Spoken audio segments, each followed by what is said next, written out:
Is it in there? Yeah, I think so. For some things.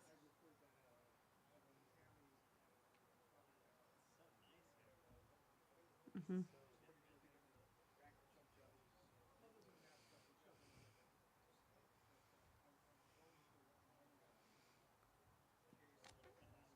Mm-hmm.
Shabbat Shalom.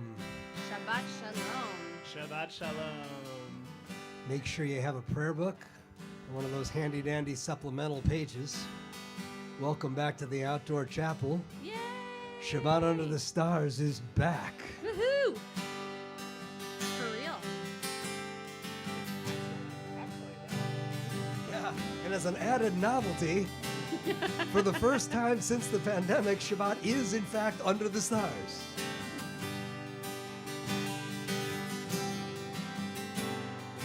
Yai lai la lai la lai. Yai lai la lai lai lai lai. Yananai. Yananai. Yananai. Yananai.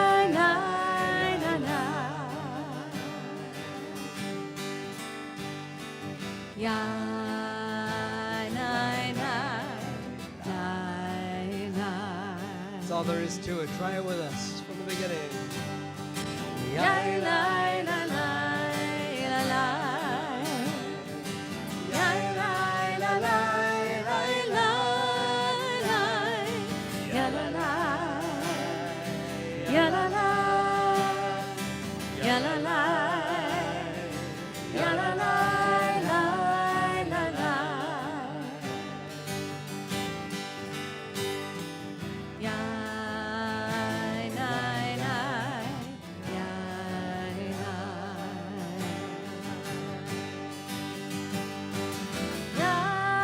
Yai, nai, nai, nai.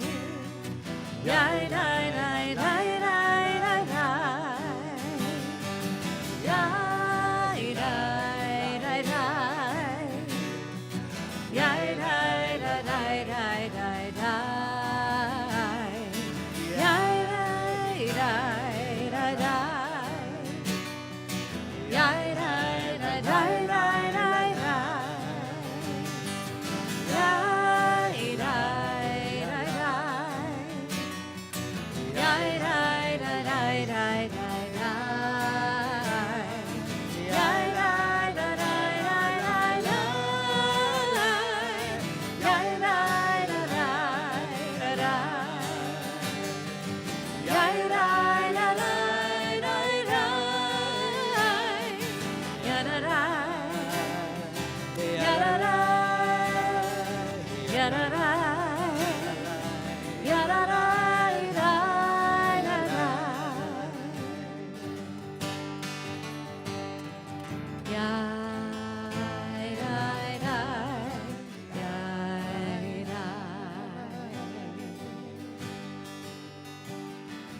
Yai, dai, dai. Nai, nai.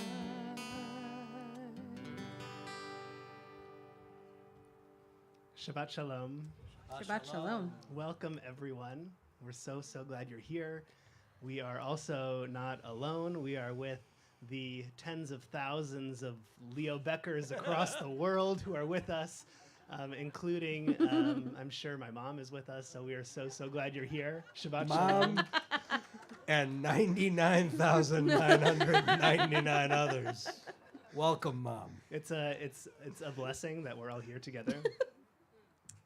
I learned a beautiful piece of Torah this week that was brand new to me, and it's a piece that I want to share with you all tonight as we begin our service. According to Talmud, found in Tractate Yoma, which is basically the tractate where we learn all about the day of Yom Kippur. But of course, the rabbis have their way of talking about things, and they go on tangents. So oftentimes what's in that particular tractate of Talmud is not related to what it's actually about. So in any event, this piece of Torah comes from that tractate. And according to this piece of Torah, if you're a parent and you name a child, 1/60th, you receive 1/60th of prophetic insight or of prophecy when you name a new child. I just thought that was so interesting. Does this mean if you have 60 children? You become a prophet. You become a total prophet. That explains, like Yirmiyahu had 60 kids. Yeshayahu, 60 kids. This is amazing. The prophets were incredible good for the Jews, all those kids. Well, we're incentivized to have children, Absolutely. right? Totally, yeah. So it's not just pressure from mom, it's also... In any event, what happens, the Talmud continues, the reason why you receive a little bit of prophetic insight is because an angel comes down from the high realms that we're able to see tonight. The angel comes down and whispers whatever this prophetic insight is in the ear of the parent, and that essentially flows through the parent, and it bestows this prophetic insight onto the child. And it's this really cool, really funky, quirky piece of Torah. And I think what Talmud is trying to say here is that when we bestow a new name onto a child, that we're able to offer a hope or a yearning or something that we want our future to look like, and we're offering that hope onto that new child. Now, I think this piece of Torah is, I think it's a metaphor. Because, well, God, for me, oh my God. I think it's a metaphor because it's not just about the holiness of naming a child, which is holy. I think it's just about the holiness of naming in general. And so tonight, what we're actually doing here tonight, we've actually renamed something together. I mean, typically on a Friday night, we have Kabbalat Shabbat here at Leo Beck. But tonight, we've renamed it to Shabbat Under the Stars. And this is the first Shabbat Under the Stars of the season. And so it's essentially when we are renaming, what we are doing is we're trying to redefine the essence of what we want Shabbat to look like for us in our own lives this summer, whatever that looks like. So we're also somewhat renaming tonight because we are so grateful to have the opportunity to welcome Yair Lutstein to our community to share all about what is going on and what are the challenges and what are the appreciations and what is happening in the eyes of the Reform movement in the state and the land of Israel right now. And we're really, really grateful to have you. And Rabbi Chasen will offer an introduction later in the service. And my hope for us today, before we begin our Shabbat, is may our Shabbat service this evening be the beginning of whatever yearnings, whatever hopes we want to bestow upon ourselves as we approach a summer of Shabbatot, of blessing, of peace, of hope, and of joy. Our service continues with Ma Yafeh Hayom, Shabbat Shalom, how beautiful this day is, how beautiful this evening is. It can be found on page 10 in our Sidurim, page 10. My Yafeh Hayom, Shabbat Shalom. My Yafeh Hayom, Shabbat Shalom. Shabbat, Shabbat Shalom. Shabbat. Shabbat Shalom, Shabbat, Shabbat Shalom, Shabbat Shalom. My Yafeh Hayom, Shabbat Shalom, my Yafeh Hayom. Shabbat Shalom.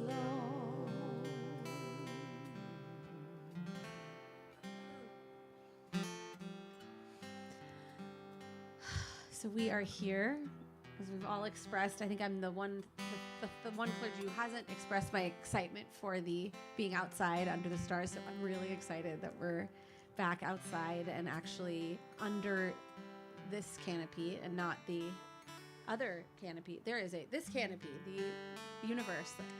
And let's just take a moment to sit in this beautiful space and take a deep breath.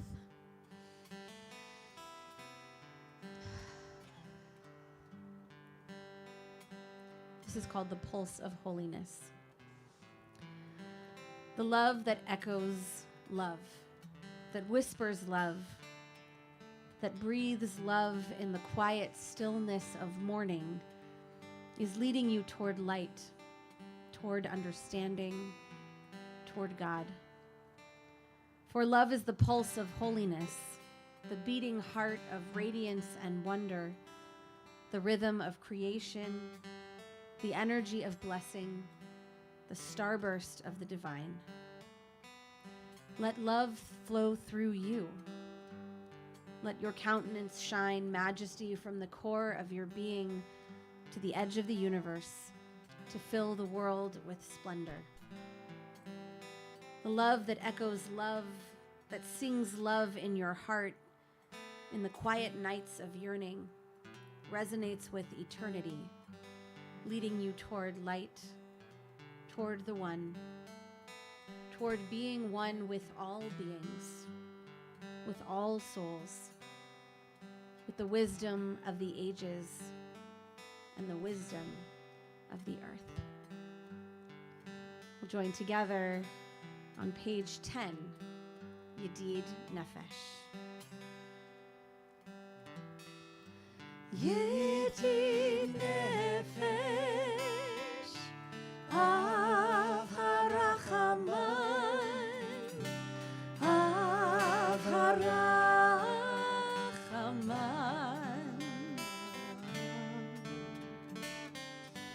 Mishoch Avdecha, El Ritzonecha,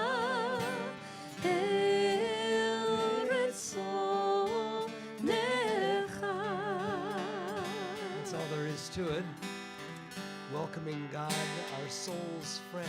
Please join with us. Yedid Nefesh,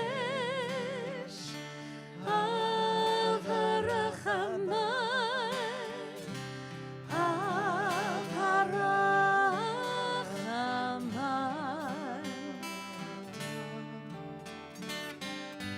Mishoch Avdecha,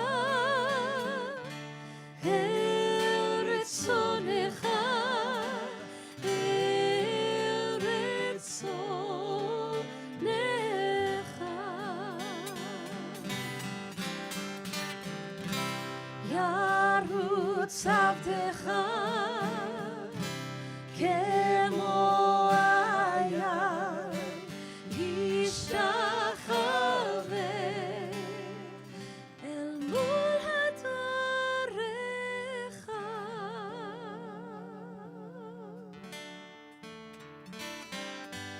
Yedid Nefesh, Av HaRachaman,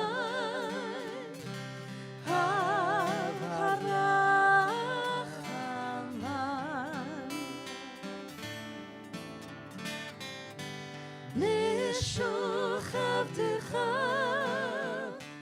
El Ritzonecha, El Ritzonecha,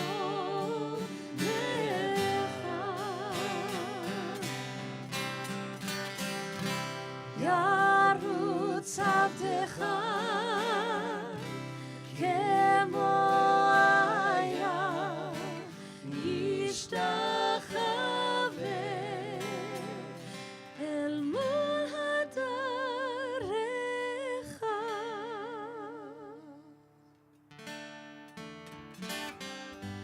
Yedid Nefesh, Av HaRachaman, Av HaRachaman,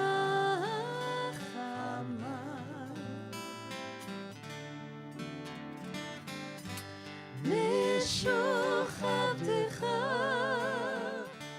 El Ritzonecha, El Ritzonecha.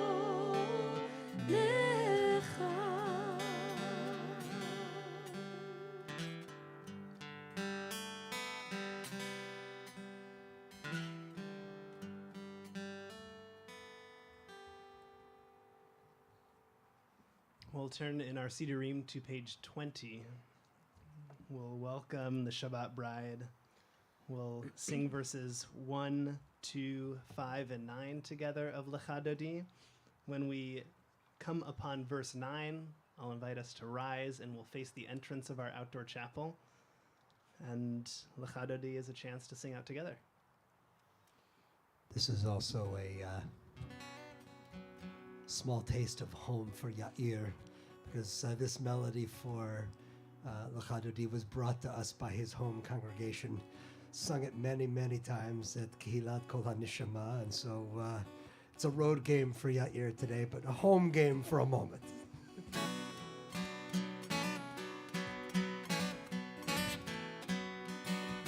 Lecha Dodi likrat kala, yalalai, yalalai, yalalai, Pnei Shabbat.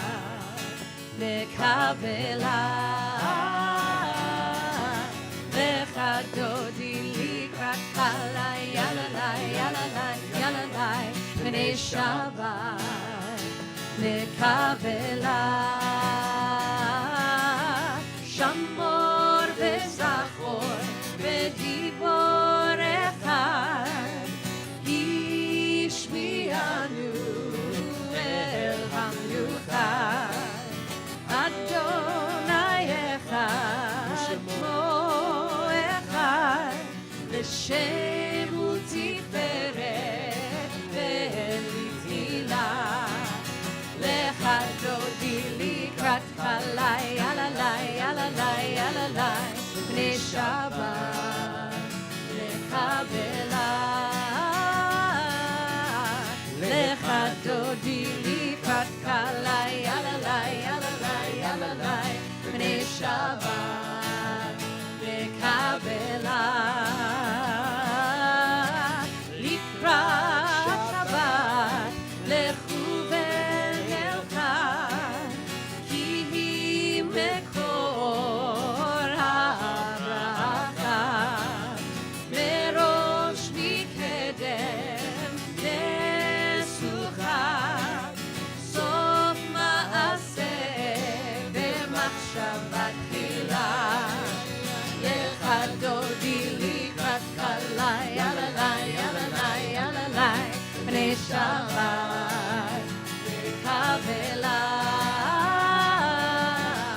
לך דודי לקראתך לי, יללי, יללי, יללי, בני שבת. לקבלה. התעוררי, התעוררי, כי באורך קומי אורי. אורי, אורי, שיר דברי, כבוד אדוני עלייך נמלט. לך דודי לקראתך לי, יללי, יללי, יללי, בני שבת. לקבלה. לך דודי לקראתך לי, יללי, יללי, יללי, בני שבת. לקבלה. בואי בשלום, עטרת בעלה, גם בשמחה ובצהלה. תוך אמוני עם סגולה, בואי חלה, בואי חלה. לך דודי לקראתך לי, יללי, יללי, יללי, בני שבת. לקבלה. לך דודי לקראתך לי, יללי, יללי, יללי, בני שבת. לקבלה. We'll remain standing. We'll turn in our Sidurim to page 28 for our Baruchu.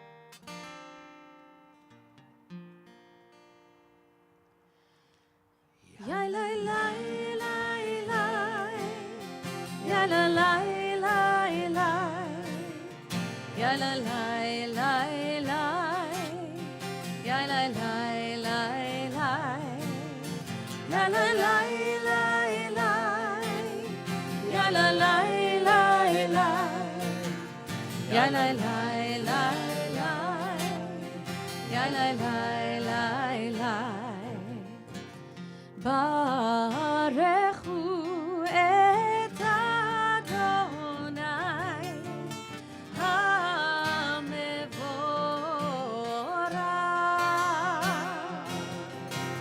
Baruch Adonai HaMevorach le'olam va'ed. Le'olam va'ed.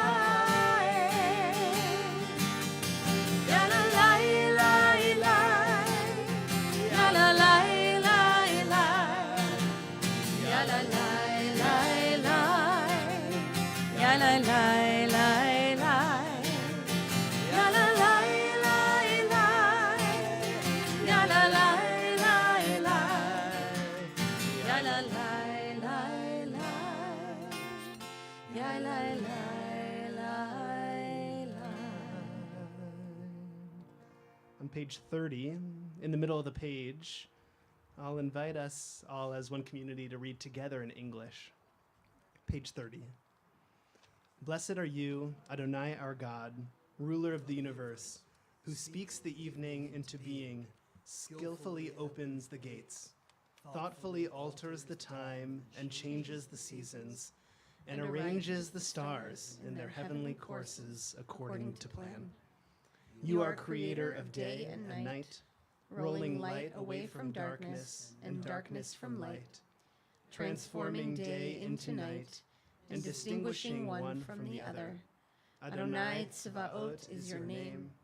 Ever-living God, may you reign continually over us into eternity.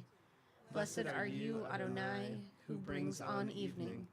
Baruch atah Adonai, Hama'ariv Aravim. Amen. Page 33, in the middle of the page. Wisdom and wonder, passion and instruction, story and symbol. All these things your Torah gives to us. And the more we devote ourselves to it, the more it grows and gives. What could be a truer token of your abiding love than this holiest of your works and the living language that gives it form? Baruch atah Adonai, Ohev Amo Yisrael. Amen.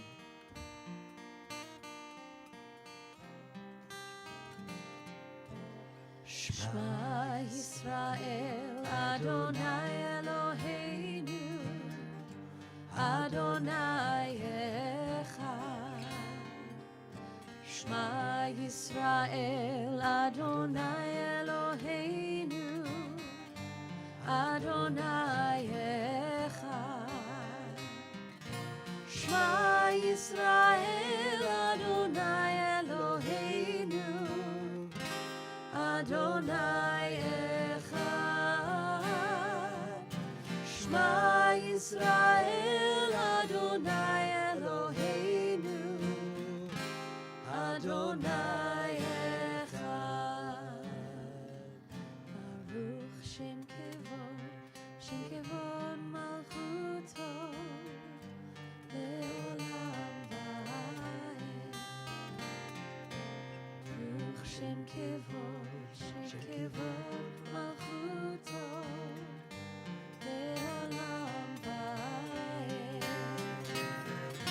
Shema Yisrael, Adonai Eloheinu, Adonai Echad. Shema Yisrael, Adonai Eloheinu, Adonai Echad.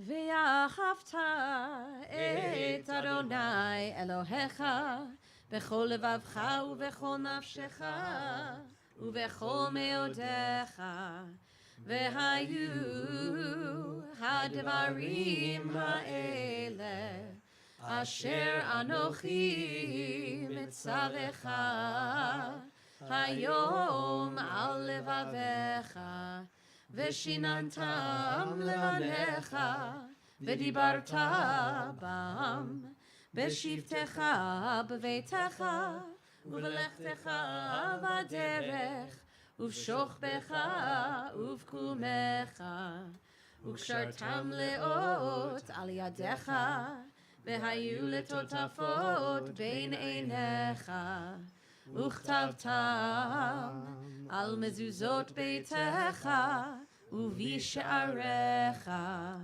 למען תזכרו ועשיתם את כל מצוותיי והייתם קדושים לאלוהיכם אני אדוני אלוהיכם אשר הוצאתי אתכם מארץ מצרים להיות לכם לאלוהים אני אדוני אלוהיכם אדוני אלוהיכם אמת. Mi Chamocha, which soon will be found on page 40, and soon we'll sing together. It roots ourselves in the story of the Exodus from Egypt, when our ancestors cross over the Red Sea and they encounter freedom for the very first time. And we know this experience well. We learn about it on Pesach. We learn about it when we read Torah, that they sing and they dance and they rejoice when they get to the other side of the sea. But something that I don't often think about is that they're actually in the desert at the other side of the sea. They are in the middle of nowhere, and they don't have the walls of a Beit Midrash or the walls of a sanctuary around them. They don't have a tent above them. They just have the open sky. They just have the stars. And so tonight, my hope is that Mi Chamocha can, for some of us, at least in part, be a vehicle that transports us to a time when we can totally be free, when we can be out in the open, not surrounded by walls or tents, just a place where we can see the sky, see the stars, connect with something much bigger than ourselves or the people around us. Nature. Mi chamocha ba'elim Adonai, mi kamocha nadar b'kodesh norati ilot osefela. May we all be adorned in holiness and splendor and wonder, all that surrounds us on this Shabbat under the stars. Page 40.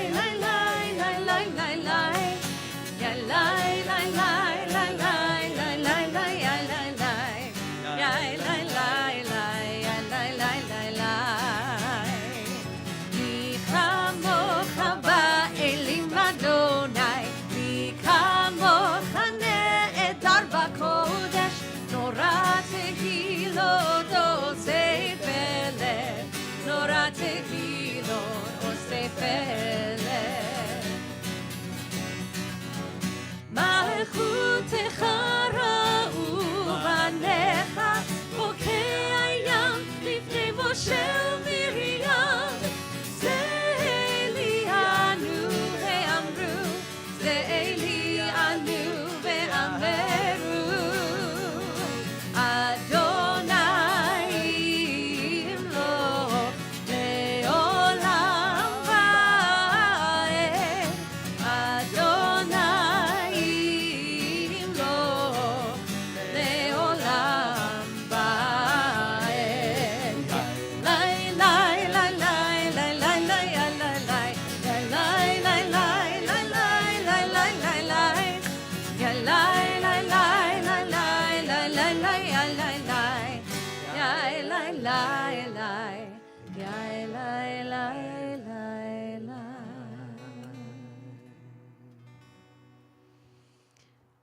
So we're out here in this outdoor canopy, this outdoor, beautiful, wonderful, safe place that we can feel that protection and safety. And as we all know, there are so many places in the world who don't have this. And so we join together in our Hashkivenu and pray for that protection, for that safety, for that peace. And join together on our supplemental page, bottom right-hand side, Hashkivenu.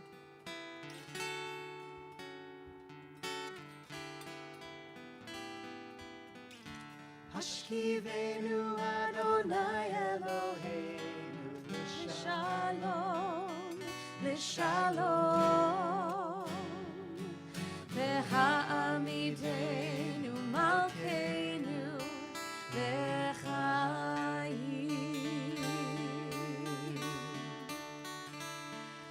Ufros aleinu sukat shlomecha Ufros aleinu sukat shlomecha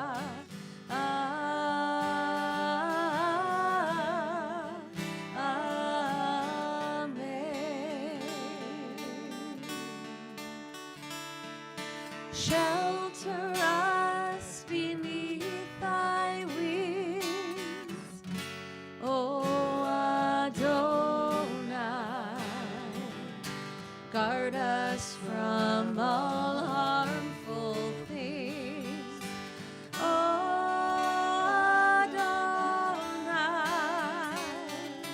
Keep us safe throughout the night, till we wake with morning's light.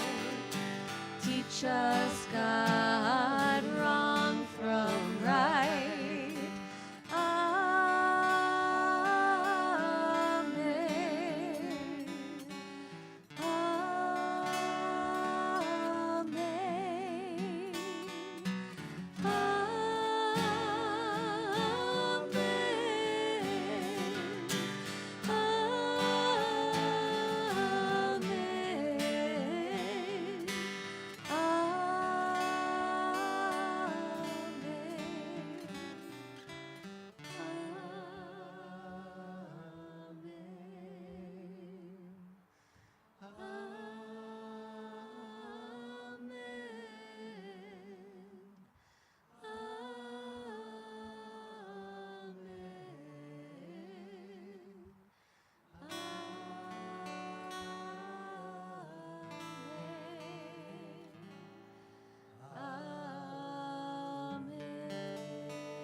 Amen.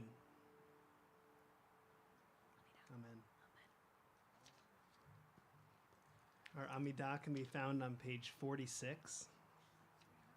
It's our prayer of being closest with God, being closest with ourselves, a time for us to pray whatever it is we want to pray, either the words on the pages or the words or meditations or songs of our hearts. I'll invite us to turn to page 46 and we'll rise together in body and spirit.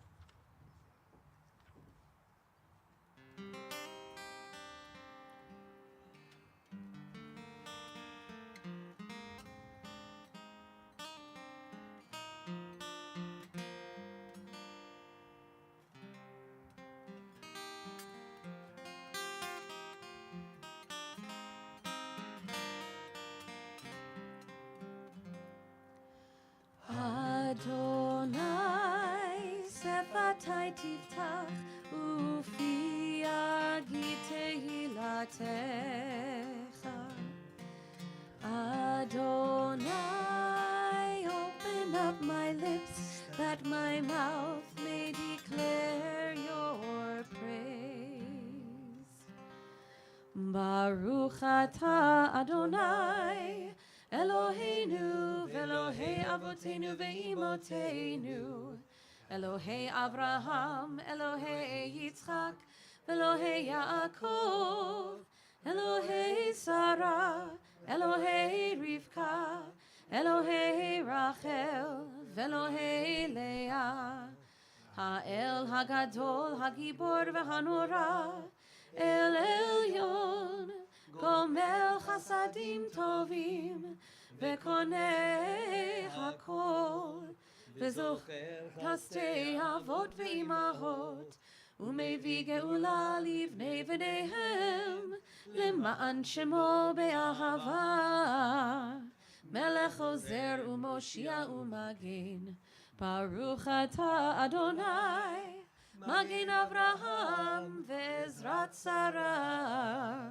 אתה גיבור לעולם אדוני מחיי הכל אתה רב להושיע מוריד הטל מכלכל חיים בחסד מחיי הכל ברחמים רבים סומך נופלים ורופא חולים ומתיר אסורים ומקיים אמונתו לשני עפר מי כמוך בעל גבורות ומי דומה לך מלך ממית ומחיה ומצמיח ישועה ונאמן אתה להחיות הכל ברוך אתה אדוני מחיי הכל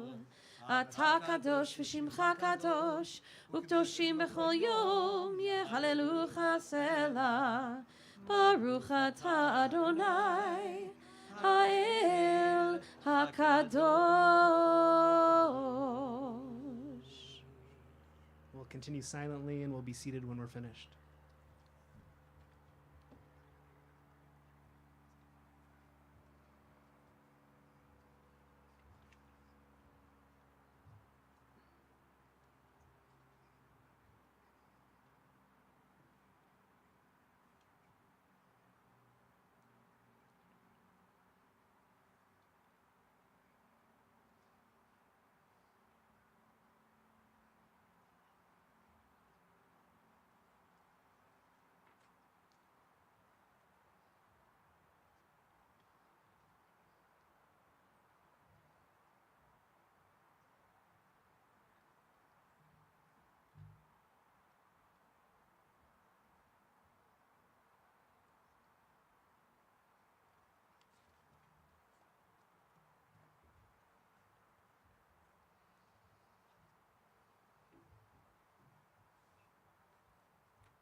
If you've been feeling lately like a lot of what you thought you knew about the world, about being a Jew in the world, is not so reliable anymore, well, that puts you in pretty good company. A little bit later tonight, we're going to hear from Yair Lutstein, who sits at the very head of our Israeli Reform movement. So he's the one who leads the way in our collective effort to re-understand who we are in a moment unlike anything we've known or could have prepared for. But before we get there, we're going to sing the song of a 23-year-old who once dreamed that time would reveal life's answers to her, instead of posing only more questions. She was already a single mom who had put her child into foster care, and then married and quickly divorced. All of this by 23. And so she had already discovered a thing or two about how we humans lose hold of what we think we know. The story goes that she was reading Saul Bellows' novel, Henderson the Rain King, while she was on a plane. And she came upon this passage where Henderson is also on a plane. He's winging his way to Africa and looking down and seeing the clouds. She looked out the window of her plane at the clouds below her, got lost in wondering, and began to write this song. When she sang it again publicly just 2 years ago, now at the age of 78, there wasn't a dry eye anywhere to be found, because its wisdom sounds so different coming from someone who now knew that some of the biggest questions have no answers. And some of the questions you think have been answered become questions again. Growing older proves to be an exercise in discovering that we just don't know as much as we had thought or hoped. We too are in a moment of such wondering. As Jews, as Americans, as members of the human family. On this blissful Shabbat evening, under the stars, let us take strength from the presence of one another, and perhaps sit a little more courageously, a little more honestly, a little more compassionately, self-compassionately, inside the circle of everything we really do not know at all.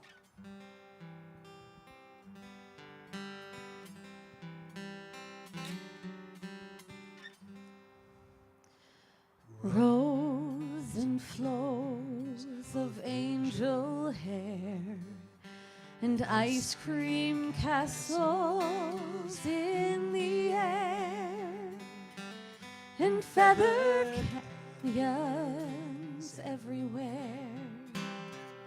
I've looked at clouds that way, but now they only block the sun. They rain and snow on everyone. So many things I would have done, but clouds got in my way.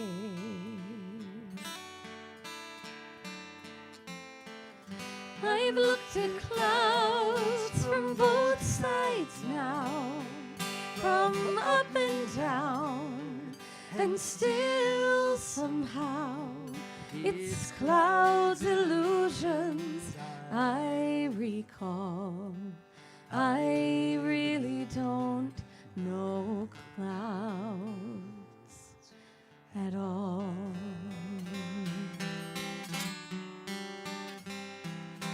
Moons and Junes and Ferris wheels, the dizzy dancing way you feel as every fairy tale comes real. I've looked at love that way, but now it's just another show. You leave 'em laughing when you go, and if you care, don't let them know. Don't give yourself away.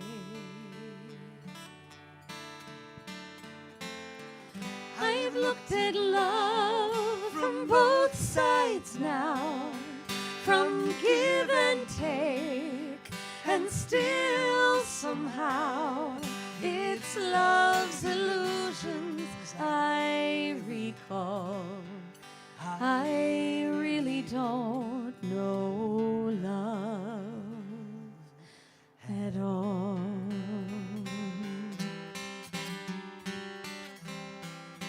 Tears and fears and feeling proud to say I love you right out loud.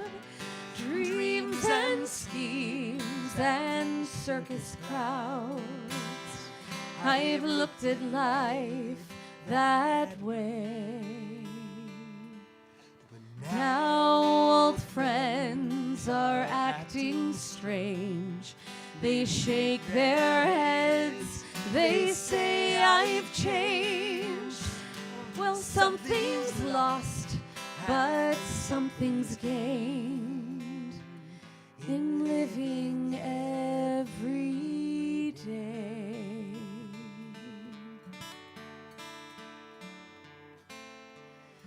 I've looked at life from both sides now, from win and lose, and still somehow it's life's illusions I recall. I really don't know life. I've looked at life from both sides now, from up and down, and still somehow it's life's illusions I recall. I really don't know life.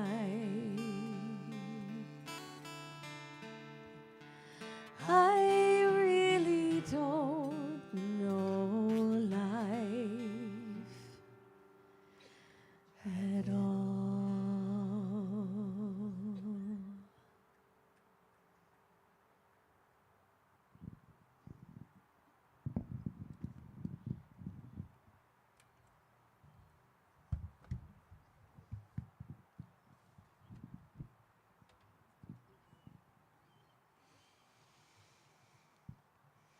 At a time when it feels like our world or country or insert whatever place we may feel like we are trepidatious towards is burning or is feeling unstable or is feeling unsteady,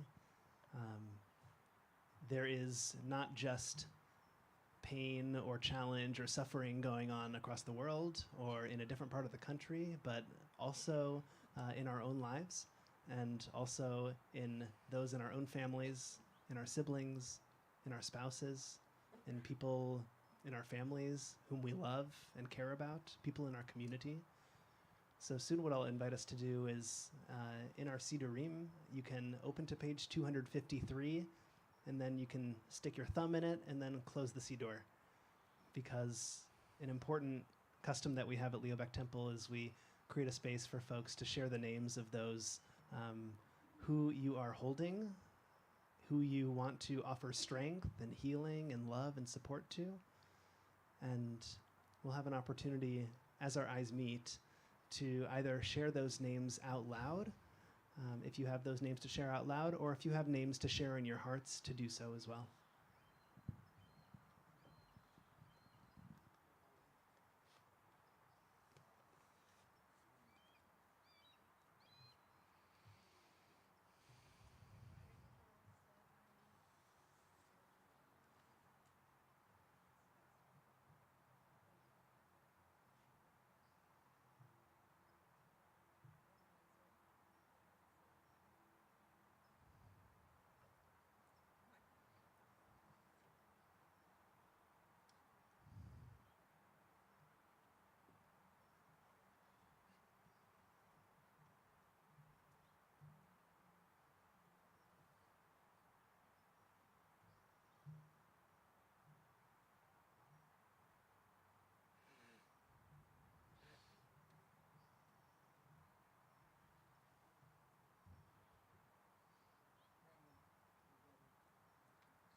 prayer for healing of body and mind and spirit and strength.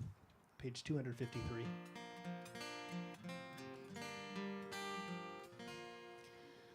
מי שברך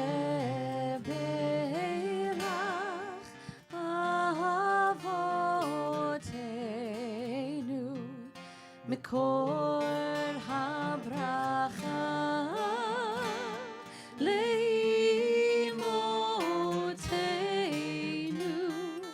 May the source of strength who blessed the ones before us help us find the courage to make our lives a blessing, and let us say Amen.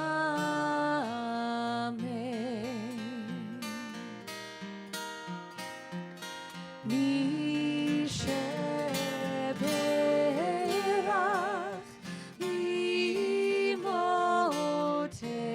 אמותינו מקור הברכה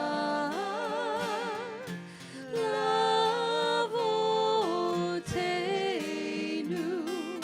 Bless those in need of healing with refuah shlema, the renewal of body, the renewal of spirit, and let us say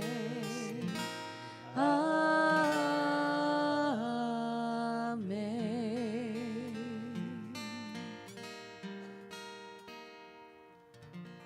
A refuah shlema, a full and speedy recovery to all who are in need of healing. And we'll all say together, Amen.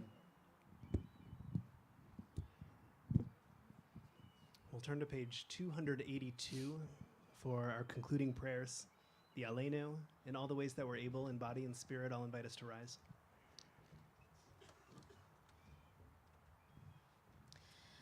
עלינו לשבח לאדון הכל, לתת גדולה ליוצר בראשית, שלא עשנו כגויי הארצות, ולא שמנו כמשפחות האדמה, שלא שם חלקנו כהם, וגורלנו ככל המונם.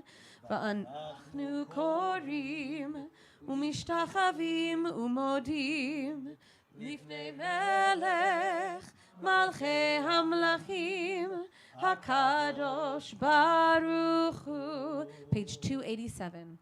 ונאמר והיה אדוני למלך על כל הארץ ביום ההוא, ביום ההוא יהיה אדוני אחד, ושמו אחד, ושמו אחד, ושמו אחד.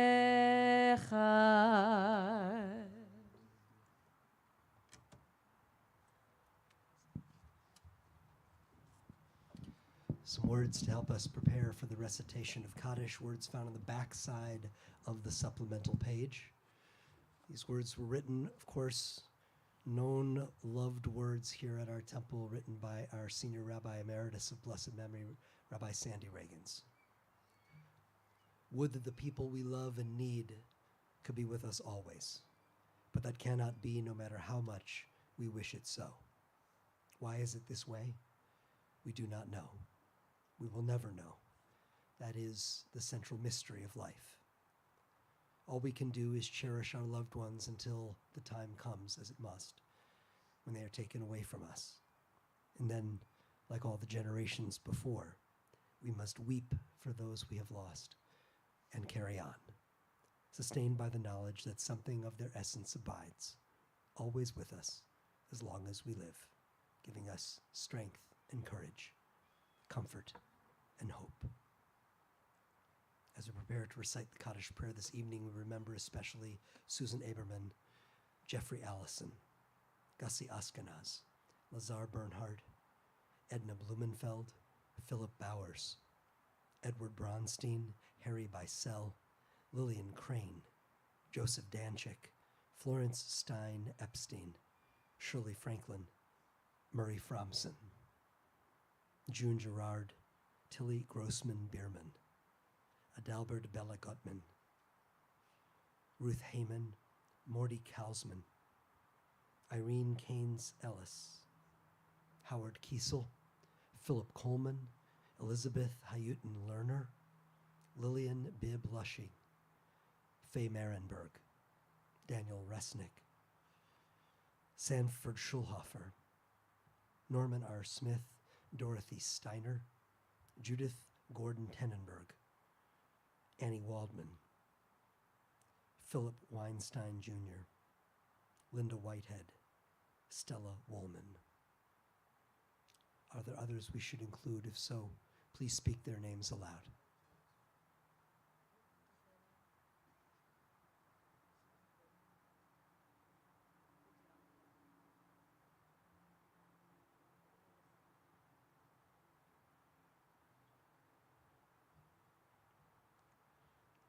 We hold them close at heart along with those who we name in our hearts, all of those perishing as innocent victims of violence in Israel, in Gaza, in so many troubled corners of this world that we must lead to peace. Holding them all close at heart, we say, Zecher Tzadik Livracha, the memory of the righteous is an everlasting blessing. As together we give thanks for the blessing of life with the words of Mourner's Kaddish, found on page 294. As you're able, please rise.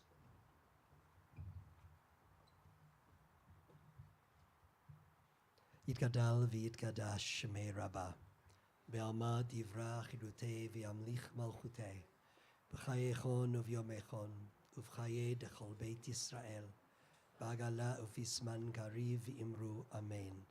Yehei shemei Rabbah mevarach le'alam u'lalmei almaya, yiparach v'yishtabach v'yitpa'ar v'yitromam v'yitnaseh, yitadar v'yitaleh v'yitalal, shemei dekudsha b'richu.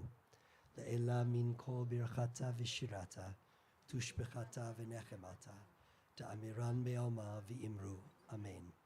Yehi shlama rabba min shemaya, v'chayim aleinu ve'al kol Yisrael v'imru, amen. Oseh shalom bimromav, u'ya'aseh shalom, aleinu ve'al kol Yisrael ve'al kol yoshvei tevel v'imru, amen. May the giver of peace send peace to all who mourn, comfort to all who are bereaved among us, and let us together say, amen. Please be seated.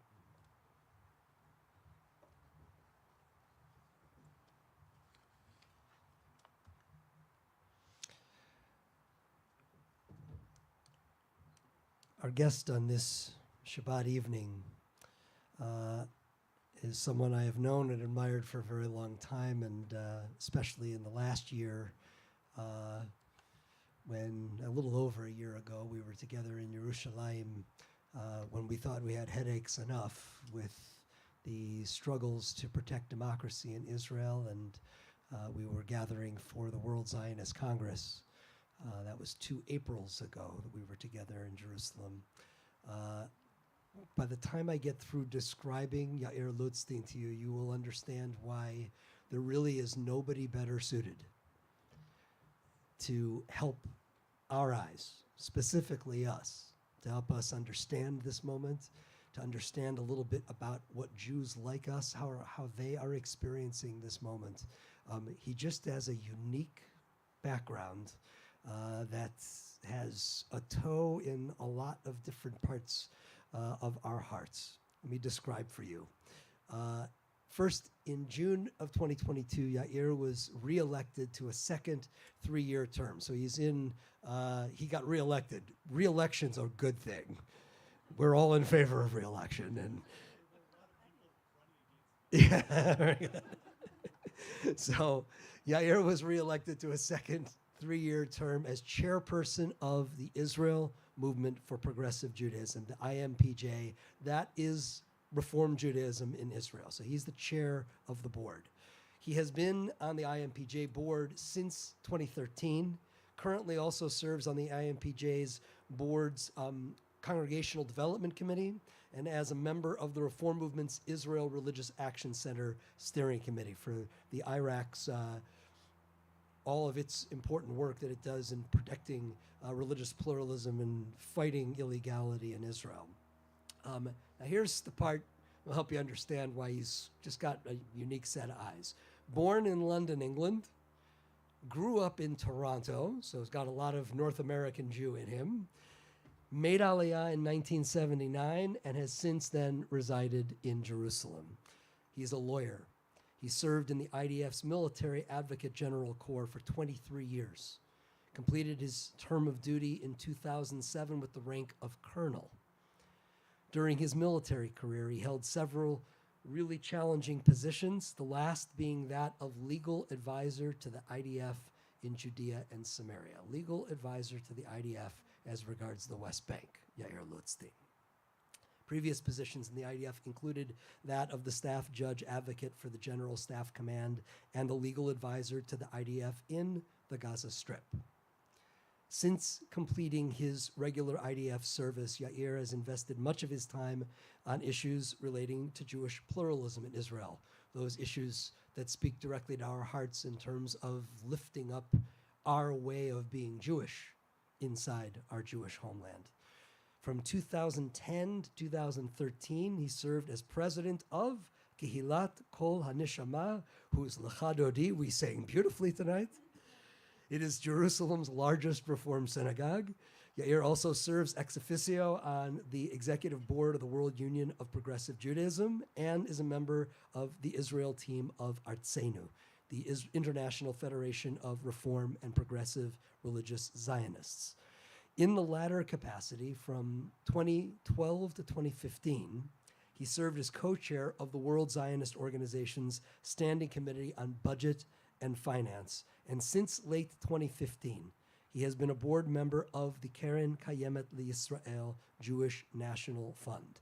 So, board member in the disbursement and the handling of those hundreds of millions of dollars that your votes, when you want to know why is it important that you vote in the World Zionist Congress, it's so that someone like Yair can represent you in terms of making certain that those monies end up going to building the Israel that we dream about. In May 2018, he was appointed vice chairperson of the fund, a position that he was reselected for by Artseinu following the 2020 World Zionist Congress elections, and it was those elections that brought me to Israel to be with Yair and the other delegates, the other voting delegates of the World Zionist Congress. There is just nobody who is better poised to help us look through the lens of being Jewish as we are, while attempting to understand and take action in this painful moment in Israel's story, in the Jewish story, than Yair Lutstein. Thank you so much for joining us tonight.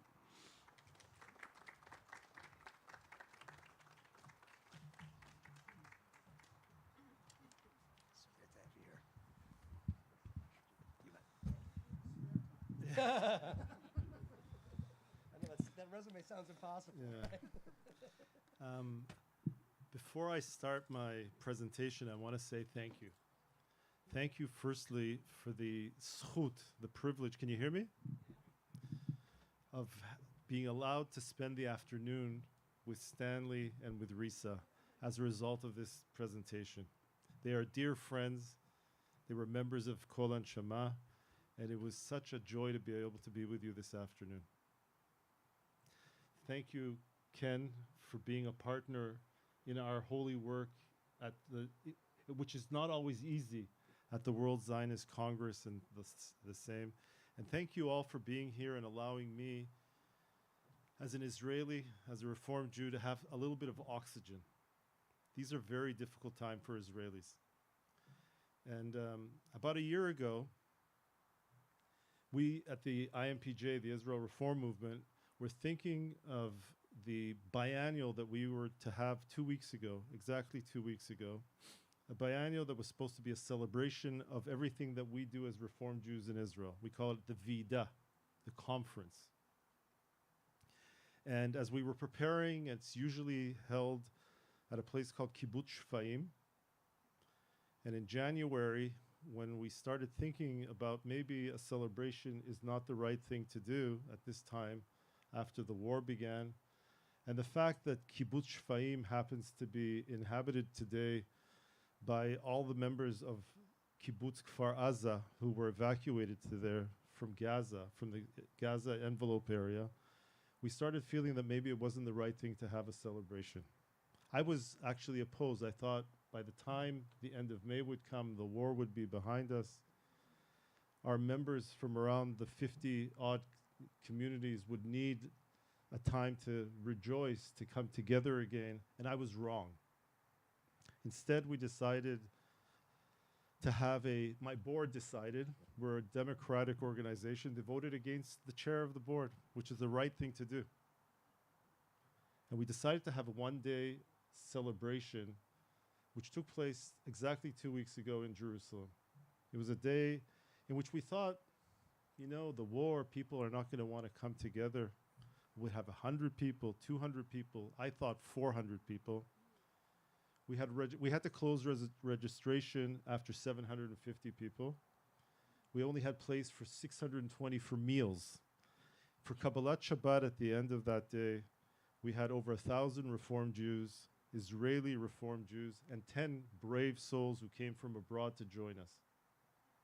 It was a remarkable day. At the opening plenary, we had 2 members of our communities join us. One of them is the treasurer of our community in Kibbutz Gezer, a fellow by the name of Lee Siegel.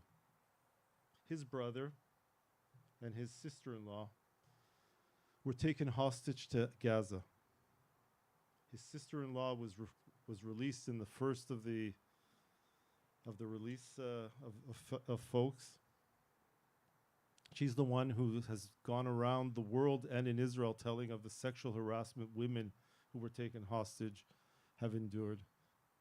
Lee spoke about his despair, about the fact that he does not believe that the government really wants to do enough to release the hostages, is not willing to make the sacrifices for that. It was very difficult to see and hear him. We see him, he's with us at Hostage Square every Saturday night in Tel Aviv. We embrace him. He thanked our movement for being a second family for him, his own community in Kibbutz Gezer, but us as a movement. The second person who spoke as one of the keynote speakers was a young woman by the name of Anna Stetkittler. She is the CEO of my community, of Kol and Shema.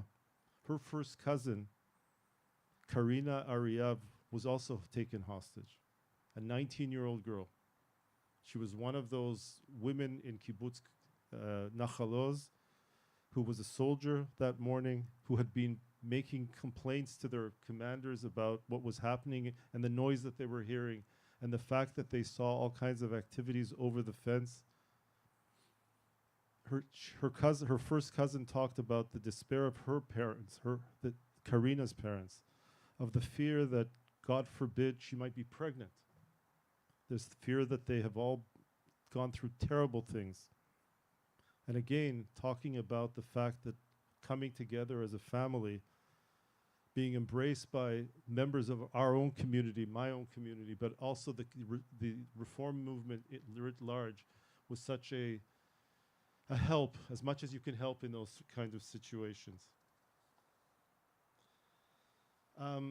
Before I speak, can we put on that piece now?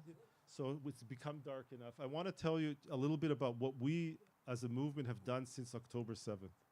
And I think it's important for you to understand that we feel we've done quite a bit. And we'll start maybe with a piece that we had put together, 5 minutes of is that possible to do? Yeah, absolutely. And Before we roll, I just want to make sure if you're having difficulty seeing it, just relocate for 5 minutes. it's to be got able to see. English subtitles. So קשה לי לחזור ליום הזה. אני חיה במטולה. קמנו ב7 באוקטובר לכל אזעקות. ניסינו להחזיק את החג ולבכות תוך כדי. התחלתי להתקשר לכל מי שאני מכירה ואוהבת בעוטף. חלק מהאנשים דיברו איתי מתוך הממ"ד, חלק מהאנשים דיברו איתי על יקיריהם שנמצאים, שמותקפים באותו רגע, לחץ, פחד, מוות. התפילות הראשונות היו קשות ברמות שאי אפשר לתאר, באמת. זה היה פשוט להיפגש, לבכות ביחד. יש 2 משפחות בקהילה עם קרובים מיידיים שהם בחטופים, ומשפחות בקהילה עם קרובים מיידיים שנרצחו, והמון המון משפחות עם בנות ובנים בסדיר ושגויסו למילואים. מהקבוצת בר מצווה ובת מצווה, 3 ילדים, תכלת, מעיין ותומר, נרצחו בשבת הזאת. וצחי, שהוא אבא של מעיין, נחטף לעזה. גם אני וגם רבות ורבים אחרים מהתנועה נמצאים בהלוויות האלה עם המשפחות, מלווים אותם בתהליך האבל, מנחמים אותם. יש לנו קהילה שהולכת ומתפזרת בכל הארץ. באיזה שלב היה ברור לי שאנחנו צריכים לעזוב. ניסינו לסייע לאנשים מהקהילה ככל יכולתנו להתפנות. קהילות של מטה אשר שפונו ונמצאים כרגע ב7 מלונות שונים. בכלל, החוויה שצריך לעזוב את הבית היא חוויה מאוד מאוד קשה. בשבוע הראשון הייתי עם נחל עוז. מיכלי ככה הזמינה אותי לעשות איתה קבלת שבת. יצירה של איזשהו מרחב שאפשר להחזיק גם את הייאוש ואת האבל. כל מה שעשיתי זה לעבור בין האנשים ולחבק אותם. החלטנו שיהיה נכון לצאת ולעשות את קבלות השבת עם המפונים בבתי המלון, וקיימנו שם במשך 0.5 שנה. פתחנו חמ"ל שנקראנו לו חמ"ל וחמלה. יצאנו בקריאה, באמת בקריאה ארצית לכל קהילות התנועה לגייס מתנדבים. כל הקהילות בעצם נענו בהתנדבות עצומה וביוזמות ממש מרגשות. פשוט רכבת לתוך מבנה הקהילה של אנשים שלא ידעו מה לעשות עם עצמם, מחולי דאגה כמו כולנו, עם ציוד. הוואטסאפ הקהילתי כמובן הפך להיות וואטסאפ של צריך זה, צריך זה, צריך זה, צריך זה, לפה, לשם, איסוף ציוד, איסוף בגדים, משחקים לילדים, אוכל. הוצאנו כמה קבוצות ללכת לעזור לחקלאים. עשרות משאיות שפשוט רכשנו ציודים והתחלנו לפזר אותם. התחלנו לקבל פניות מחול, מקהילות שלנו בחול, מרבות, מרבנים. אנשים פשוט רצו לתרום ולעזור. אנחנו עומדים מהשבוע הראשון כל יום, 0.5 שעה, בכיכר המרכזית בשוהם, ומסיימים תמיד בתפילה. הוצאנו חוברת שמשמשת אותנו עד היום, בהבדלות שאנחנו עורכים בכיכר החטופים. בהבדלות לפני העצרות וההפגנות, תמיד יש נוכחות של חברות וחברי כל הנשמה. התנועה הרפורמית בישראל, מנהיגיה, הרבות והרבנים שלה, עשרות קהילותיה ואלפי חבריה, מתפללת לשובם של החטופים והחטופות. בסדר פסח, אני הייתי עם ילדי נחל עוז, ושרים על Let my people go, שלח נא את עמי, ואת רואה את הלב שנחמץ ואת הלב השבור. יזמנו פרויקט כזה שבעצם מביא את הילדים מבתי המלון שלהם אל הגינה. היה תענוג לראות אותם באים וקצת נושמים אוויר מתוך חדרי המלון, והם לא הסכימו להפסיק. המקור שבשבילי לאורך כל הדרך הזו היה הכי חזק אל הילדים. והעובדה שהם מלאי כוח חיים. תמיד אומרת שאני הרבה הכי מאושרת בתבל, כי אני עובדת עם אנשים כאלה נפלאים. התפקיד הזה עבר אלינו לתת משמעות. הרבנות היא מעצמה תפקיד שהוא הורי. זה משהו שמאוד התחזק בתקופה הזאת. בכל מקרה עדיף ביחד. עדיף לכאוב ביחד ולפחד ביחד ולהתייאש ביחד ולשיר ביחד. מתמקדת בלעשות טוב, זהו. ואני רוצה שהקהילה שלי תתמקד בלעשות טוב. היום אתה מבין מה זה להיות דמות רוחנית. עץ חיים היא, וגם דרכיה דרכי נועם, וכל נתיבותיה שלום.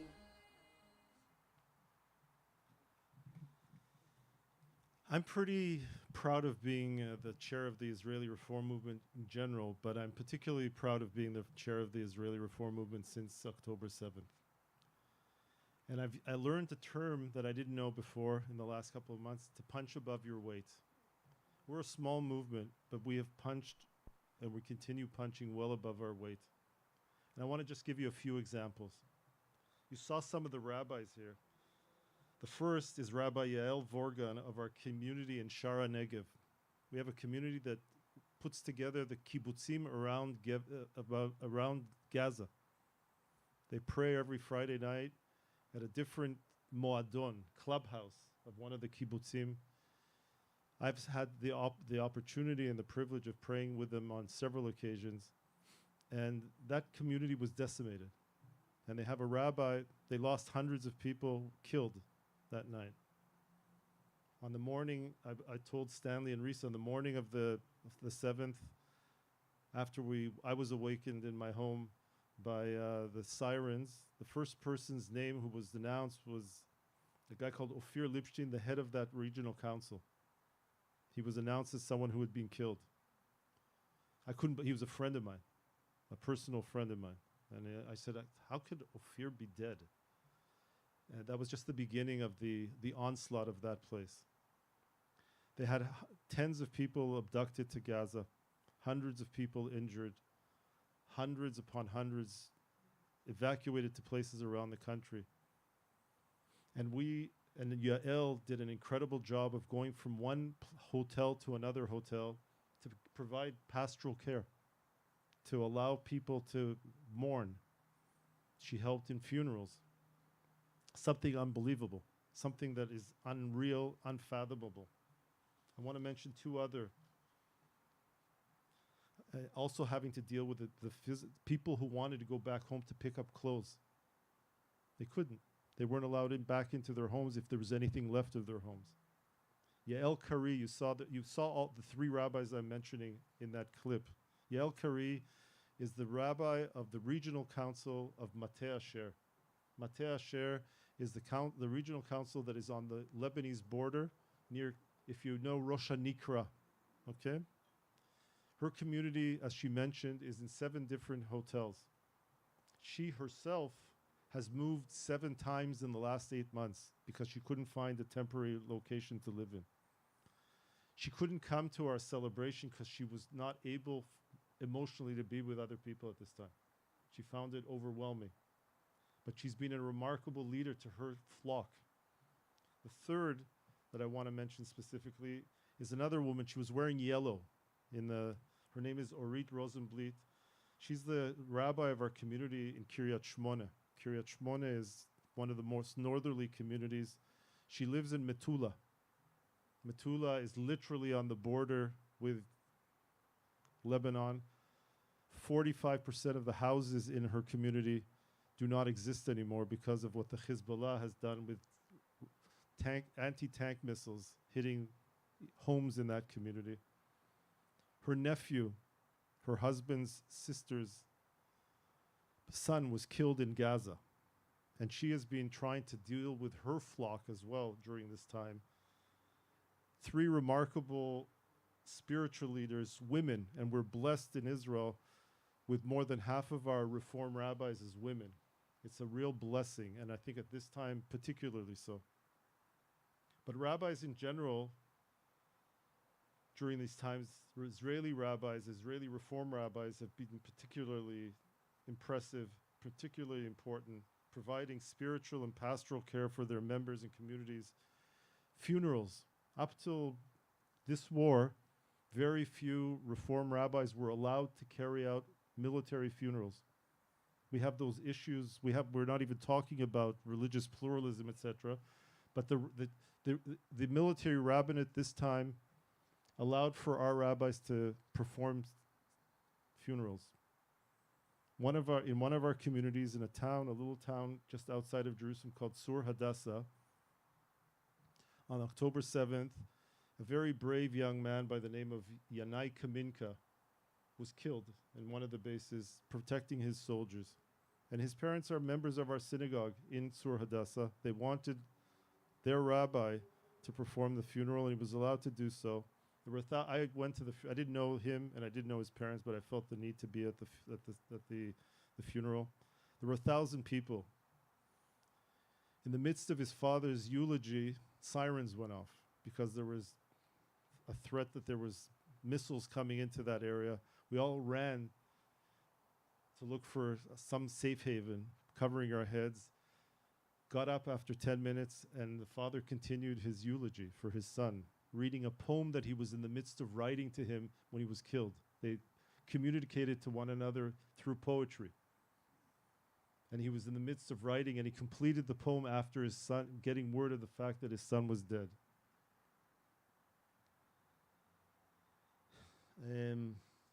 Our rabbis are holding the Havdalot services that we have for the hostages. We feel it is a real mitzvah to do all we can to get the hostages out. We don't think our government is doing enough to do so. And they are there doing those things and many more.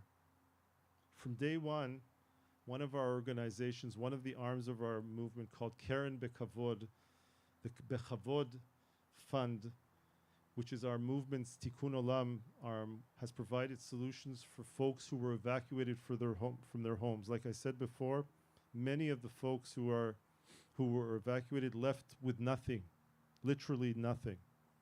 So our fund provided clothes, it provided food, it provided toiletries, it provided medications at the beginning.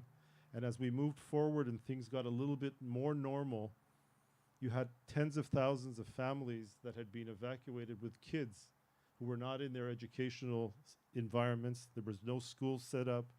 And our movement through this fund and through hundreds of our volunteers established informal education programs for these kids, for the kids to be able to study, to be entertained, to have young people from our youth movement. We have a youth movement to go down there and help them. Since then, that fund has been doing all kinds of activities. This week, it provided programming for Holocaust survivors from those communities to go to museums in Tel Aviv. We provided the funding for that. Iraq. Ken mentioned Iraq. Iraq is the equivalent of your RAC in Washington. We have an incredible Israeli Religious Action Center.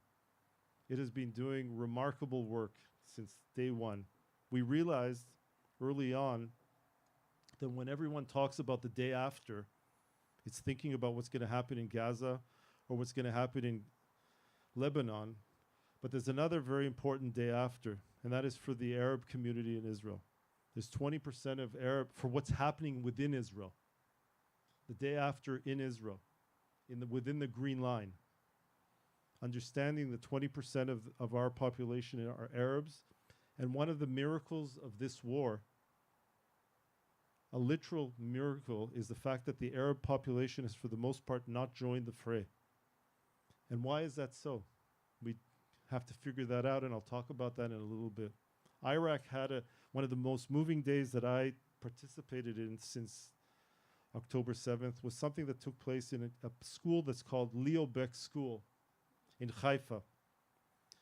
A remarkable reform institution in and of itself, with a wonderful director, Rabbi Ofek Meir. Thank you for remembering. I'm on the board of that school, I should remember. During that day, we had an interfaith day. We had religious leaders from the Muslim community, from the Christian community, from the Druze community, from Buddhist Baha'is, because Haifa is the world center of Baha'i. And we had Rabbi Oshrat Morag, a woman rabbi. At the end of that day, we had sessions all through the day. At the end of the day, all of those holy people prayed together for peace, each one in his own language, each one with his own text. There was not a dry eye in the house. It was all done just before iftar. It was during Ramadan, and then we ate together with our Muslim brothers. One of the speakers during the day was a guy called Muhammad Darausha. He runs a program at a special village called Givat Chaviva. We're trying to bring Israeli young people, Jewish Israelis and Arab Israelis together. And at the end of his program, I went up to him and I said, "Can you explain to me, why have you not joined the fray? Your brothers and sisters are being harmed by our forces in Gaza, some of them innocent bystanders. And the first thing he said was that what happened on October 7th was not in the name of his Islam. That if anyone wanted to say this is done in my name, it wasn't done in my name. It's something I don't believe in. I find it unfathomable as a Muslim for another Muslim to do such things. And by the time that that had happened, some of the terrible atrocities that had been done to Israelis during that day. He said, furthermore, there are Muslim, he says to me, I have a first cousin who was a paramedic who raced down to try to help people who were injured.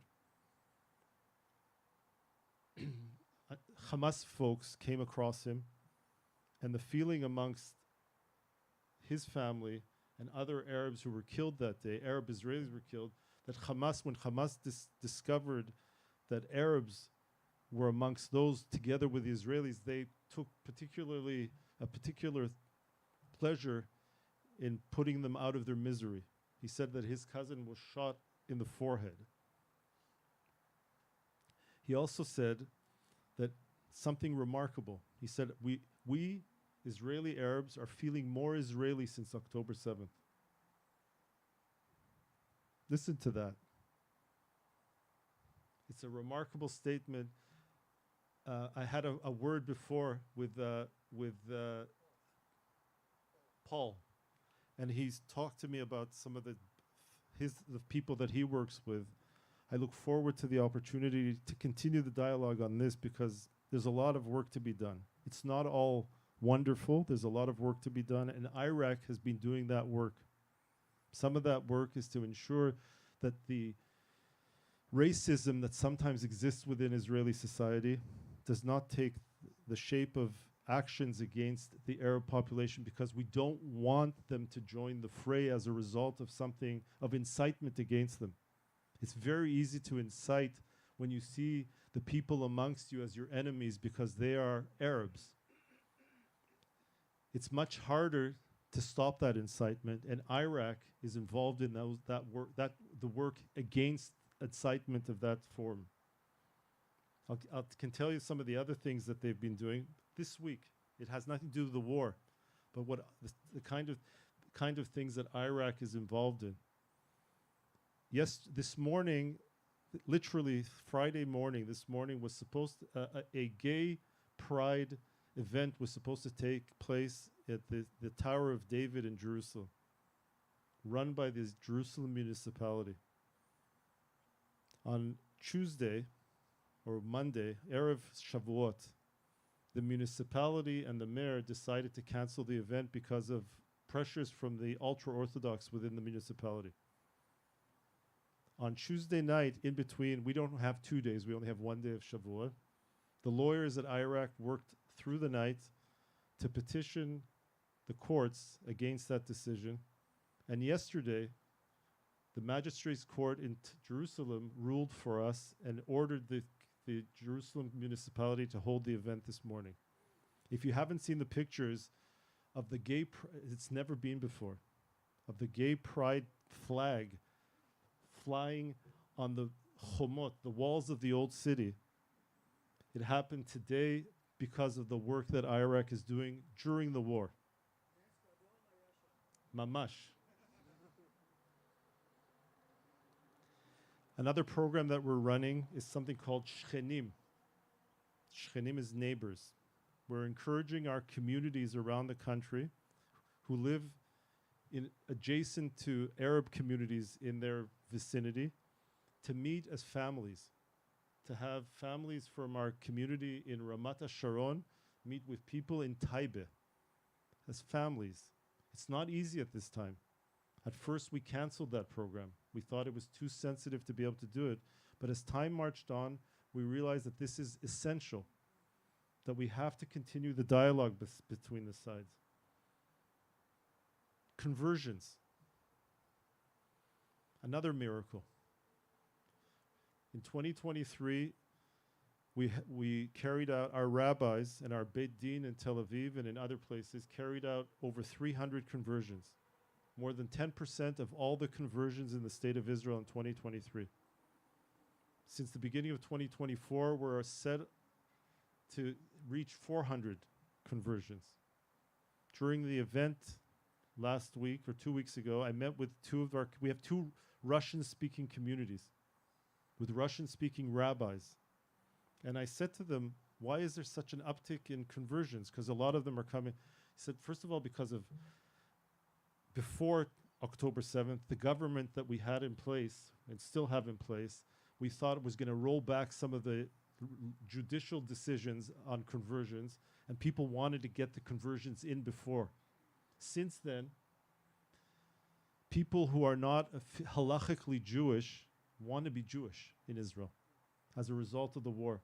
And that as a result of that, people are bringing their adopted children, their Filipino wives to become Jews. And those Filipino wives want to be Jews, to come to Bet Daniel in Tel Aviv and see the mixed families.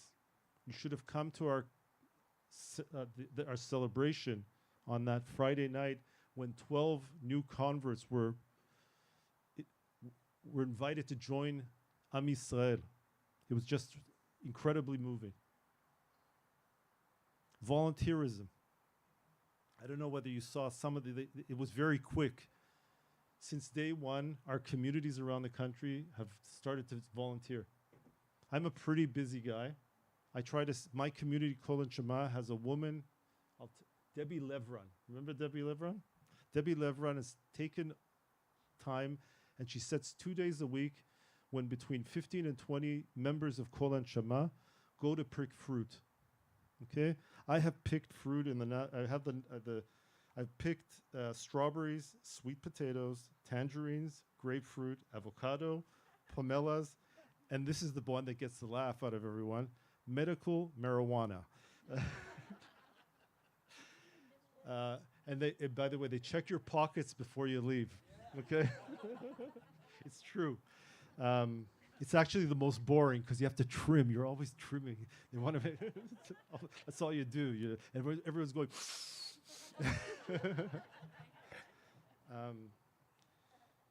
It's remarkable. It's not only my community. It's the communities around the country. The day before our big event 2 weeks ago, we had a day of volunteerism. It was difficult to get too many people because it was 2 days to bring people to Jerusalem. But there's a group in Jerusalem of young people, your age, who saw that any of you have been to Jerusalem and know what Shuk Machne Yehuda is.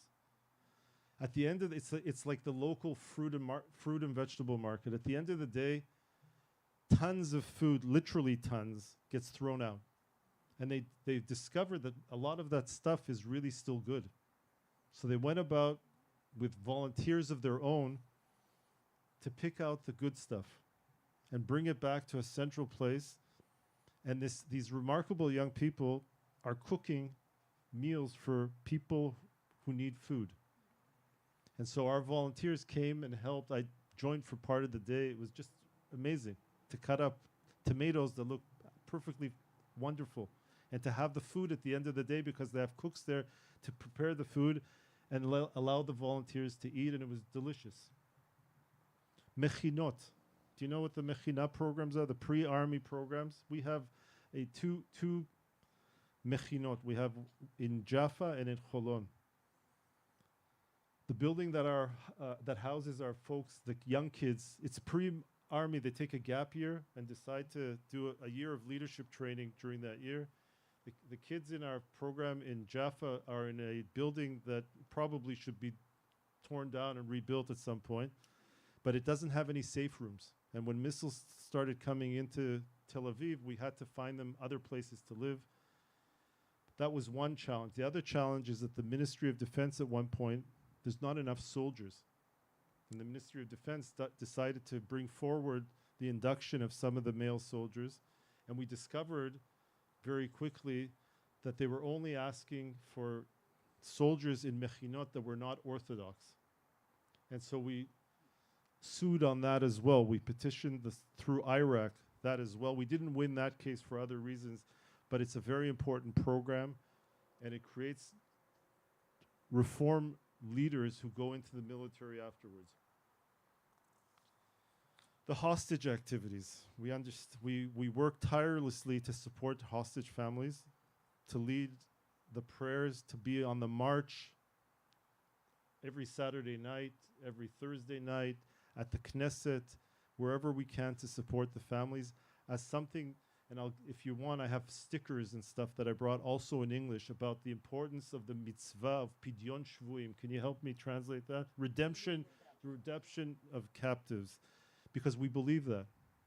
Even though some of the other religious denominations are not as fervent in their belief of that, we believe it's very important.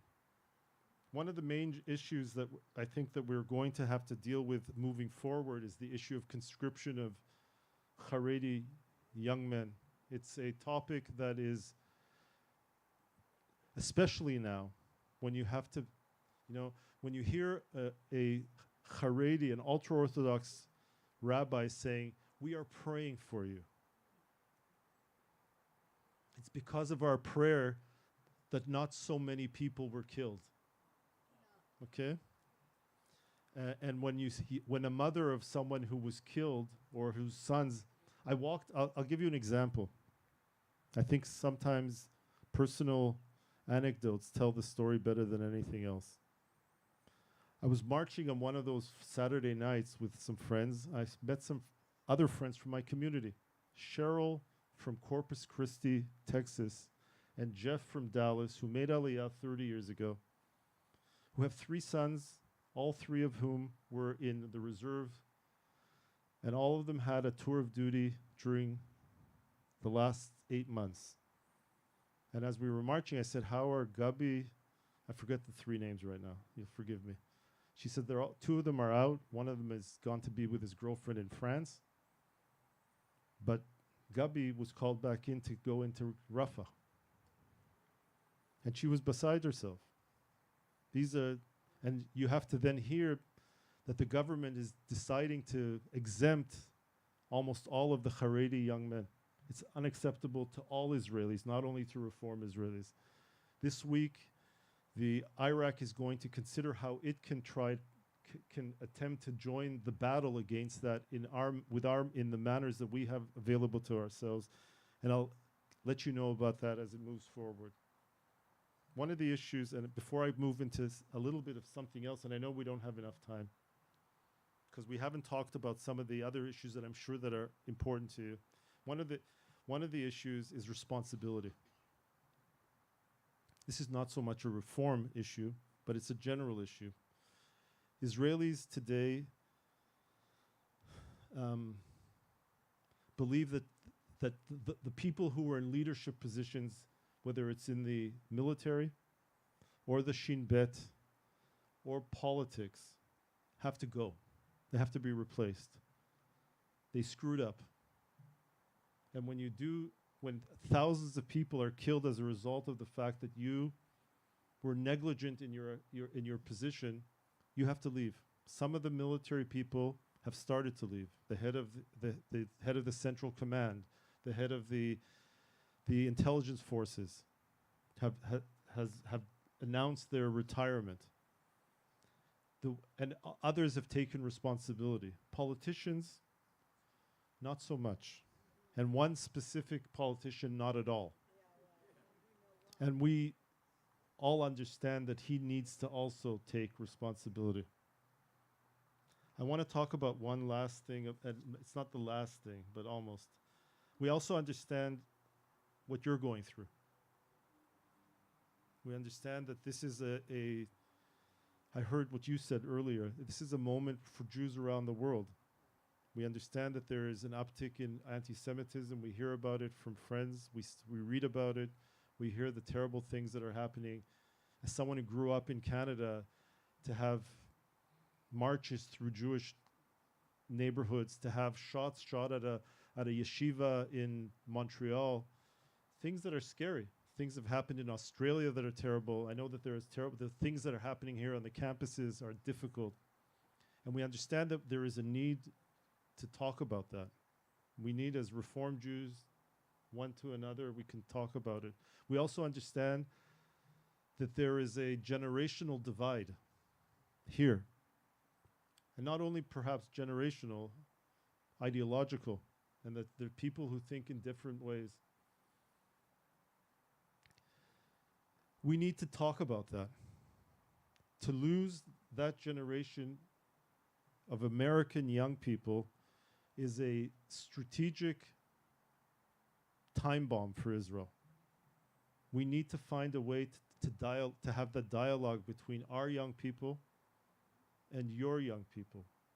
We need to bring, we're willing to bring as many as you want to bring over to us and have the dialogue with we're not monolithic. Our young people are not monolithic, just like yours are not.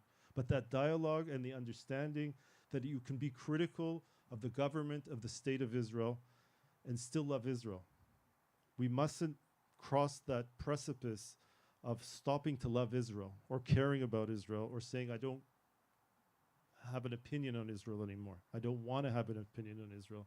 And I know that that is something that is you're going through, and we understand that and would like to be able to engage in dialogue with that. I think it's important for us, as I said, from a strategic point of view. Solidarity missions. We have been blessed with over 50 reform solidarity missions since the beginning of the war. And at the beginning, people said, we're sorry we're coming. It's really, I know you're busy and it's hard and it's difficult. It's a blessing. I have a friend from Australia who's come twice or 3 times. I mentioned his name earlier, John Roth, a very good friend of our movement as well. He said, I've come 50 times to Israel. The last 2 times I've been here since October, people stop me in the street and say, thank you. Thank you for coming. Thank you for caring. That's how we feel about people coming. Come for a week, come for 3 days, if you're so inclined. It's important to Israelis to understand that their brothers and sisters here and elsewhere in the world care about us. And when you're there, you show that you care.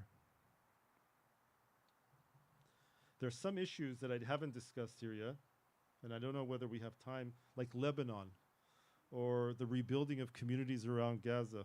They're not so much reform issues. My CV allows me to talk about the need for humanitarian aid to folks, innocent folks in Gaza, or the alleged genocide that Israel is committing in Gaza, or war crimes of the IDF. And I'm happy to try to, if you want to ask questions about that, to try to, but I want to say one thing about that. Israelis, you have to understand that Israelis right now have a very, very narrow bandwidth for empathy for Palestinians. It's a hard thing to say, but we're not at the Israelis are not at the stage, and I'm not talking about Reform Jews, I'm talking about Jews in Israel, Israelis in Israel. They're not post-traumatic, they're still traumatic. Yeah. On the hour, every hour, we hear the news, and the news begins always with the missiles coming in from Lebanon, the hostages. There's a piece from a mother who lost her son. I'll give you a personal story. I walked my dog in the neighborhood. It was 2 months ago. It was a Sunday morning. I had later meetings in the day, so I took the dog for a long walk. And if any of you know where the Tachana Rishona in Jerusalem, the first station, the train station, it's a tourist area. And it's right near my house. I was walking with the dog, and as I'm walking in, I'm hearing, it's Rosh Chodesh Adar Bet, okay, 2 months ago or so. And there's incredible noise coming from that area. I walked into the area, and there was 1,000 young national religious young people, okay? They'd set up a mechitza through the middle of this complex, men on one side, women on the other side, and I was having a S-fit, okay? And I purposely, well, I'll be careful when I say. Don't be too careful. The way to my house is through the women's section. I said to the women's section, I said, then there's the women trying to block my way. So I said, this is a public space. You cannot set up an Orthodox synagogue in this place. And I walked around them and started taking pictures because I wanted to send it to Iraq to start dealing with it. And then I walked home. I started walking home and came to a stop sign, not a stop sign, a ramzor. How do you say ramzor? A traffic light. Thank you for. And I'm standing at the traffic light, and there's a woman standing next to me. And she starts talking to me. She says, "I think I know you from the neighborhood." So I said, I'm not sure we know each other.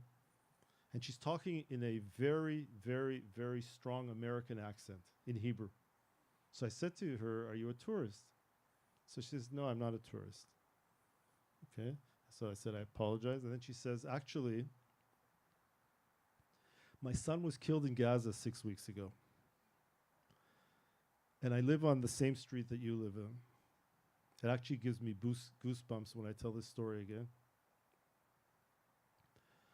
And I remembered 6 weeks before that there was an overflow crowd of the Shiva, and the municipality set up a huge tent on the street so that people could be there.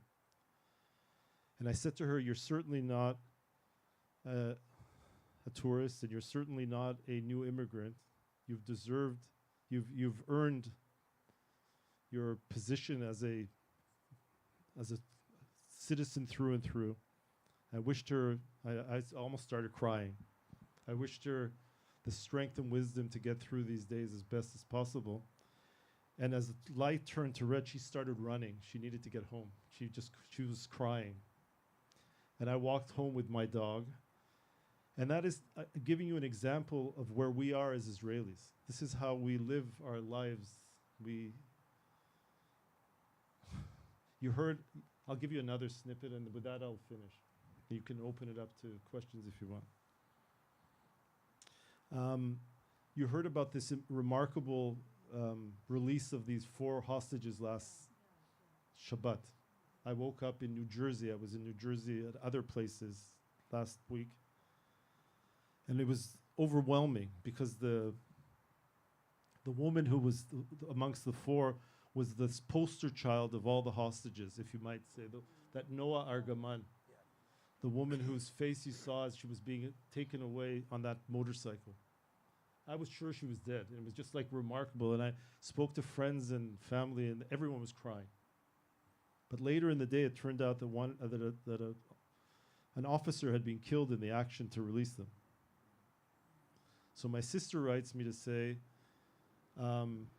he was in the high school that her 3 kids went to, and that his mother was their teacher. Israel is a small country, and everyone knows someone, and the trauma is not post-trauma. And I know it's hard to understand, but that is part of why there's a very narrow bandwidth for empathy for others. It's not a good thing. I'm not making it as a justification, but I want you to understand that that is where Israelis stand today. And I wish it was different. I wish it was different. And I'll admit one other thing. Having been to America now for the 2nd time since the war began, we Israelis, and I blame our media, do not see what you see on television. For whatever reason, and I don't justify it. I think it's bad. I think we should see what's happening in Gaza and to understand that there is a need to protect civilians who are not terrorists. But we don't see it, and it's a problem. And that also leads to the fact that there's less empathy. So I'll end with that, with one last thing. People tell me that I should have probably been a rabbi because I don't stop talking. So this week's Parashat Shavua. They know the type. Sorry, Rabbi. This week's Parashat Shavua is Parashat Neso, and in that parasha is the Birkat Kohanim, the priestly benediction, which says Yevarechecha Adonai v'yishmerecha, Ya'er Adonai panav elecha ve'yechuneka, Yisa Adonai panav elecha ve'esim lecha shalom. The Lord will bless you and protect you. The Lord will deal kindly and graciously with you. The Lord will bestow his favor upon you, and may he grant us peace. I'm sure you'll join me by saying amen. Amen. It is such an opportunity, Yair, to be here with you and to get a glimpse through the window of the experience of Jews like us. This point that you brought up here toward the end about the difference between Jews elsewhere in the world and Israeli Jews as regards empathy about what's going on in Gaza. For Americans, probably the best way to reference that is to think about us in the later part of the year 2001, the early part of the year 2002. It took a while for us to develop the sensibility. Think of all of the things that we conscienced until we didn't conscience them anymore. This is very much an immediate, ongoing trauma for our Israeli brothers and sisters. The hour is late, but Sorry, I want to. I went well over time. So I apologize. I just looked at The my hour phone is to late. see the time. I apologize. But I want to invite, if anybody has got I knew Glenn. I knew it. Allison.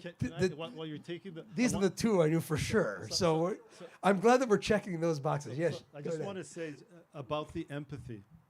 Our movement, the Reform movement, my board passed a resolution saying that we believe the need for humanitarian aid for innocent Palestinians.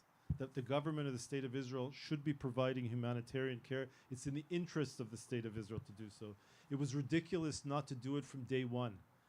We shot ourselves in the foot by doing that. So we're there. That's our values as well. Sorry, go ahead. So I was curious about this. You had mentioned earlier about rabbis being able to perform military funerals when they weren't allowed to do it before. And, having walked this walk with the Israeli Reform movement for all these years, it's been a walk towards legitimacy, right? And I'm noted in the video how many of those rabbis were serving municipal councils, and that was a walk towards legitimacy and getting them to be paid and all of that. So sometimes, unfortunately, in war, progress is made, right?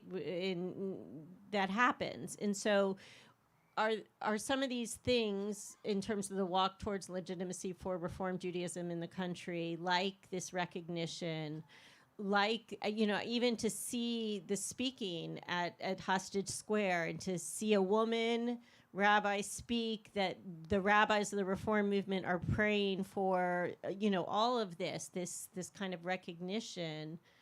Is there a hope? Is there a feeling like there's an integration here? There's a movement forward that will not move back when you're not in a moment of crisis. I believe that is exactly what's happening. I think that it began with our battles for democracy, where we were on the streets with signs that say that we were fighting for democracy in the name of Judaism.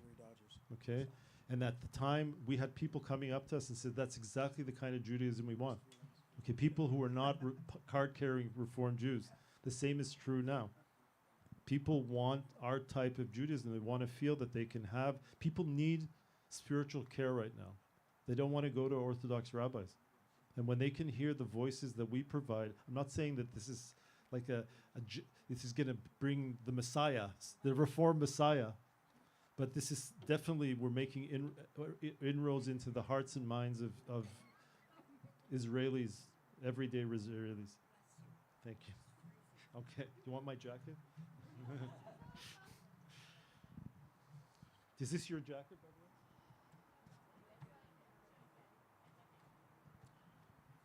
Shalom, shalom.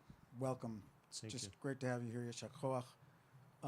Just to give you a small amount of background, my name is Glenn Gottlieb, and my sister lives in Kfar Tavor in the north. I was there during the Iranian attack last month, or 2 months ago now, April, for 2 weeks. So I totally get it. I talk to her every morning. I can't tell you how many conversations I've had with Americans about the integrity of the IDF and the fact that we have the most moral military forces in the world. I have no confidence in Bibi. That's a given. Ben Gvir, Smotrich, etc. But I don't have, I know we don't get the news. I'm angry at the American press. I don't read enough Hebrew to know what's being said in the Israeli press. Do you have any sense for what's really going on the ground, and that the IDF is able to maintain the level of integrity that we hope that they're maintaining there, and that these, I hope, anecdotal reports that we get of supposed atrocities that the IDF is committing are either extremely rare or just not even being reported correctly? So I'm not, this is the first war since I was inducted into the military in 1984 that I have not been called up to. For 23 years I was in the regular army, and ever since then I've been doing reserve duty. I have not been called up this time. So I don't have inside information. I can say one thing for certain, that Israeli commanders do not target civilians. There's collateral damage. Are all those cases kosher?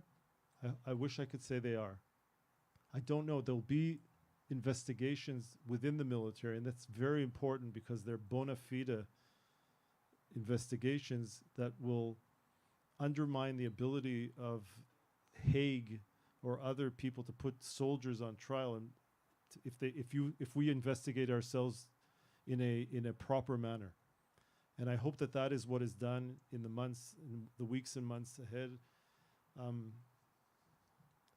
But I can't tell you. I don't want to be pretentious in saying nothing, that everything. I don't use the term that the Israeli military is the most moral in the world. And I was in the military. I think it's a good military. I believed in it. I believe in it still today. But I can't tell you that there was not cases in which people did things that are war crimes. And we might find that out moving forward. Okay? The price that the Palestinian side has paid with civilian deaths is horrific. And we have to recognize that. It has to be said too that most of that blame probably lies on the Hamas because of the way they fight their war. It's almost impossible to fight a war against when they're embedded within their civilian population.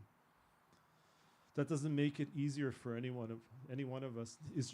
I don't know Israelis who want innocent I do know some Israelis who want, but none of the people that I associate with want innocent Palestinians killed.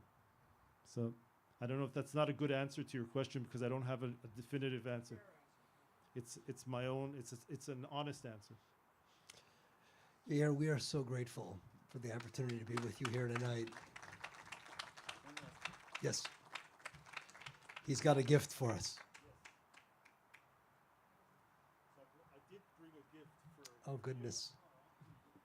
And it's from our movement. Oh, my. Okay, and I was told to take it out of its wrapping. Outstanding. But it's a Kiddush cup. It's a reform cup, a reform Kiddush cup with an engraving that is IMPG. I won't open it because the hour is late. But trust me, it's beautiful, and it's from us with love. Yeah, thank you so much.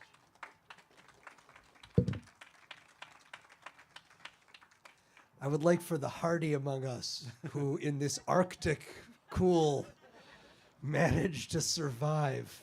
Someone told me that it's really coming with a jacket, I think I was the smart one here. No, well, this is California. If you don't have your earmuffs, it's very tough to go through a full Shabbat evening. Let us conclude. There's a beautiful prayer community in Yerushalayim that meets in the basement of Kehilat Kol HaNeshama. Navat Tehillah is the name of the community. So many beautiful melodies. I've prayed with them as well. Beautiful song in this place. And you guys know a setting for Oseh Shalom, the prayer for peace, a prayer not only for peace al kol Yisrael, on all of the people of Israel, wherever we may be, but also al kol yoshvei tevel, on all of the human family. This is a melody that we sing all the time here, and so it'll help to warm you up. Give it all you got as our way of putting a coda to this really important Shabbat evening, our first one, Back Under the Stars. Oh, say shalom Roma, Booyah, say shalom aleinu, ve'al kol Yisrael, ve'al kol yoshvei tevel, ve'imru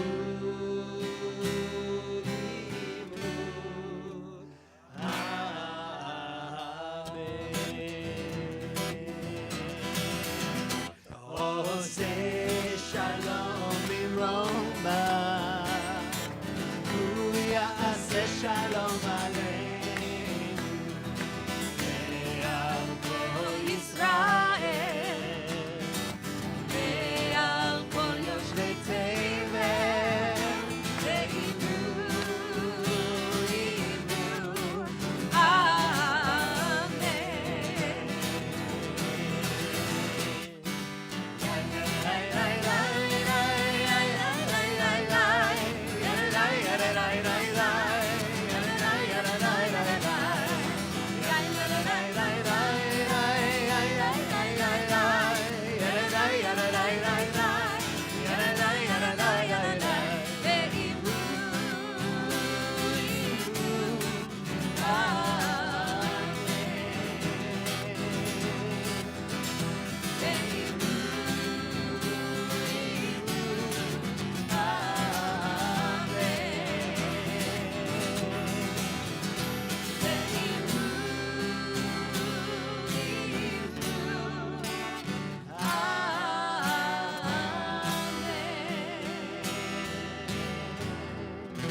Shabbat shalom.